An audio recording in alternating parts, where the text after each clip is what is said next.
Hi friends, it's Pamela with Gypsy Girl Crafts, and I wanted to share a journal with you that I finished a couple weeks ago and I just haven't had time to do a video on.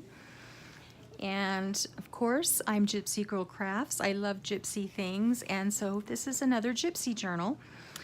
And I used a fabric image off of the internet, and this is a piece of velvet that I used for the cover.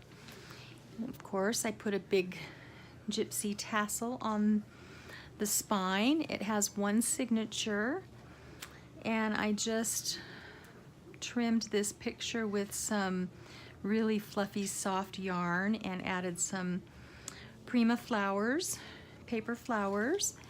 On the back it has, I love this image of these gypsy wagons. I want a gypsy wagon so bad. I'm gonna have to get one. I don't know how I can stand it much longer. Anyway, this is actually an applique piece that I cut an old quilt up. I loved it. It was one of my favorite quilts, but it was just getting so thin, and it had these pieces all over it. So I cut all those pieces off the quilt and salvaged what I could, and just did the bobbin method of stitching and just kind of embellish around the edge of it. And this is a cloth image I printed, and then it has a little journal in the back. I used a piece of bark cloth on a file folder that I have coffee stained, and it just has one little signature, and it's got a mix of scrapbooking papers and just graph paper, just little odds and ends, nothing fancy. Just let it stain and bleed through and get that really cool look.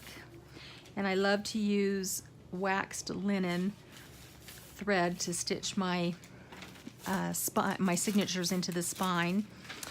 So that's it, nothing fancy about that, just papers and in a little booklet. Then on the inside, I used this piece of purple taffeta, and it's a pocket that goes all the way across. And then I lined the inside with more of that same bark cloth, and in the pocket I put this large envelope, glassine envelope that I coffee stained and then altered with napkins and music paper and handmade paper, and then I decoupaged the top of it. And I can't remember if I have made any pockets with the pages of the book, but I just thought I would add some big pockets in the pocket to put things and memorabilia in. This is another piece of paper that I altered. It's ledger paper. You can kind of see the lines through it. And I just embellished it with some trims and added trim and stitching and things all the way through. This is avocado dyed paper, and some more of that. This is my dyed papers that I make. It's a really vintage graph paper that I got at an estate sale, and I got a big stack of it, and it's perfect. It's kind of thick. It works really great in the journals. Here's some more of my dyed paper. And I made a little flip up to write underneath, and then it flips open to write inside. And typical with a lot of my journals, sometimes I really embellish them heavily, and other times I just leave them pretty plain so that whoever buys it or gets it can do what they want with it.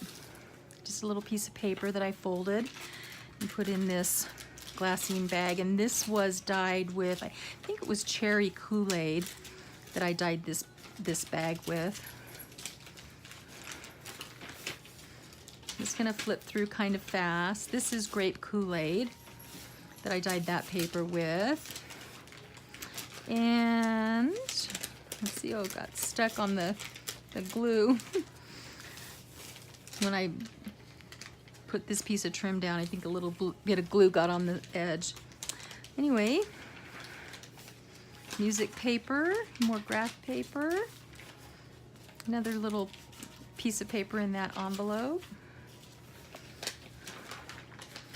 And this is a napkin that I ironed onto freezer paper and put it in the center of the signature. And this is half of the envelope of the napkin. It's really large. And then I did this little flip here. More trim along the edge. Here's an empty envelope.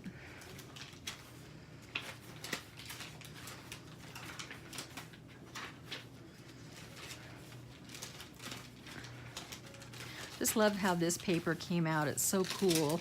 I love that sound too.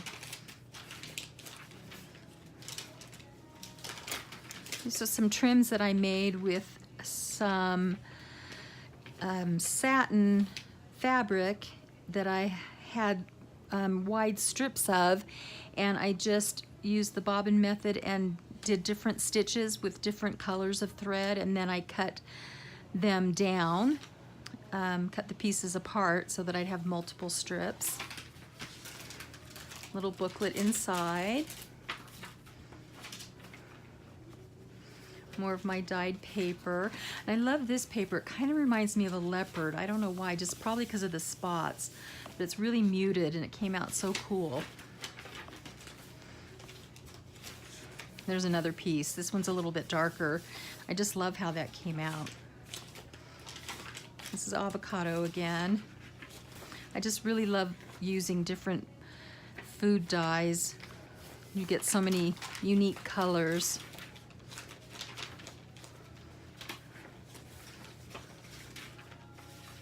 Just tucked that over that page. More of my dyed paper. And the back half of that. And then in the back pocket, I made this quite a while ago, several months at least, 3 or 4 months ago. And it was supposed to be for something else. And I got sidetracked and put this aside and was working on a different project and finished it. And I had a bunch of tags left over and I didn't know what to do with them. And I just grabbed this and I put them inside. And then I thought, hey, that's kind of cool. So I just popped all these tags in here and I'm going to add some fibers on some of these. And I just put images on a few of them, not on all of them. And I just think it's kind of cool. It holds all these tags and it's just made out of scrapbooking paper, double-sided scrapbooking paper, so it's a little bit heavier. And just made these pockets and then of course used ink to distress the edges. So that goes in the back pocket here. And then there's another large glassine envelope that I dyed with pink Kool-Aid to put other memorabilia in. Sometimes I like to put pockets in the book with the signature, but I don't like to put too much because then if you're trying to write on top of that envelope that's maybe got a lot of stuff in it, it might feel a little lumpy. So I kind of thought that was a good idea. At least you can have lots of space for memorabilia or things, and it's in the back or in the front, and you can always take it out and set it aside while you're writing so that maybe it doesn't get in the way. Anyway, that is this Gypsy journal. So there she goes. I think she came out pretty cool. So thanks for watching and thanks for subscribing. I have to say thank you to all my subbies. I've grown a lot in the last couple of months and it's just amazing to me that people come back and watch. So I thank you so much. It really means a lot to me.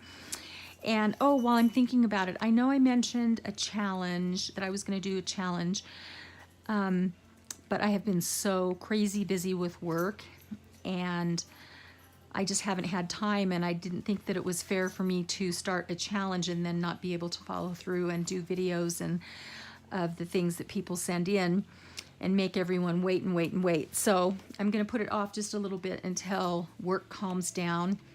I have another busy week this week. I had a really busy week last week, and then I have a little bit of time off, and then it's super crazy again for about 3 more weeks. So maybe somewhere just before or just after Christmas or the beginning of the year, I'll have an announcement about a challenge.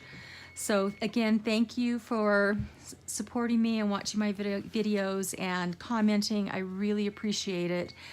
And I just love this whole community has been so supportive, and I've just been overwhelmed with how much love and support there is out there. So I thank all of you from the bottom of my heart. And I will talk to you soon. Have a very good night and a very good weekend. Okay, bye-bye.